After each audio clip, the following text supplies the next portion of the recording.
بسم الله الرحمن الرحيم.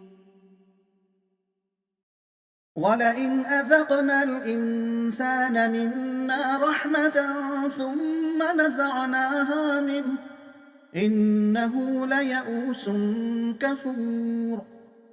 ولئن أذقناه نعماء بعد ضراء مسته ليقولن ذهب السيئات عني إنه لفرح فخور. إلا الذين صبروا وعملوا الصالحات أولئك لهم مغفرة وأجر كبير. فلعلك تارك بعض ما يوحى إليك وضائق به صدرك أن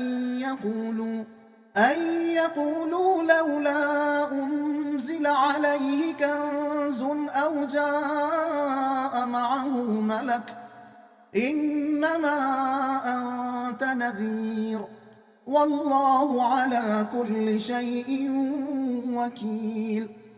أم يقولون افتراه قل فأتوا بعشر سور مثله مفتريات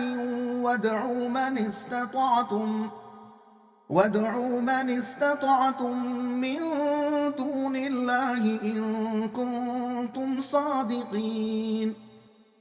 فإن لم يستجيبوا لكم فاعلموا أنما أنزل بعلم الله وأن لا إله إلا هو فهل أنتم مسلمون. من كان يريد الحياة الدنيا وزينتها نوفي إليهم أعمالهم فيها وهم فيها لا يبخسون. أولئك الذين ليس لهم في الآخرة إلا النار وحبط ما صنعوا فيها وباطل ما كانوا يعملون. أفمن كان على بينة من ربه ويتلوه شاهد منه ومن قبله كتاب موسى إماما ورحمة أولئك يؤمنون به.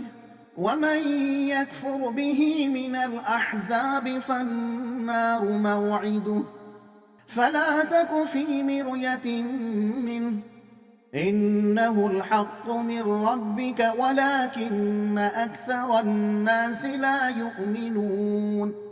ومن أظلم ممن افترى على الله كذبا أولئك يعرضون على ربهم ويقول الأشهاد هؤلاء الذين كذبوا على ربهم ألا لعنة الله على الظالمين الذين يصدون عن سبيل الله ويبغونها عوجا وهم بالآخرة هم كافرون. أولئك لم يكونوا معجزين في الأرض وما كان لهم من دون الله من أولياء يضاعف لهم العذاب ما كانوا يستطيعون السمع وما كانوا يبصرون. أولئك الذين خسروا أنفسهم وضل عنهم ما كانوا يفترون. لا جرم أنهم في الآخرة هم الأخسرون. إن الذين آمنوا وعملوا الصالحات وأخبتوا إلى ربهم أولئك أصحاب الجنة هم فيها خالدون. مثل الفريقين كالأعمى والأصم والبصير والسميع هل يستويان مثلا أفلا تذكرون. مضمون چھچورے اور بردبار انسانوں کے اوصاف، ان کے اعمال اور ان کے انجام، اندھے اور بہروں کی مثال۔ مطلب انسان کو جب ہم خوشحالی دیتے ہیں تو کبھی یہ خیال نہیں کرتا کہ اس پر برا وقت بھی آ سکتا ہے، اور جب خوشحالی کے بعد وہ مصیبت کے پھیر میں آ جاتا ہے تو بلا اٹھتا ہے اور خدا کی ناشکری کرنے لگتا ہے، اور اگر مصیبت کے بعد ہم اس کو نعمت کا مزہ چکھا دیتے ہیں تو پھر اکڑنا شروع کر دیتا ہے۔ اس کے برخلاف جو انسان صابر ہوتے ہیں وہ راحت و مصیبت ہر حال میں بردبار رہتے ہیں۔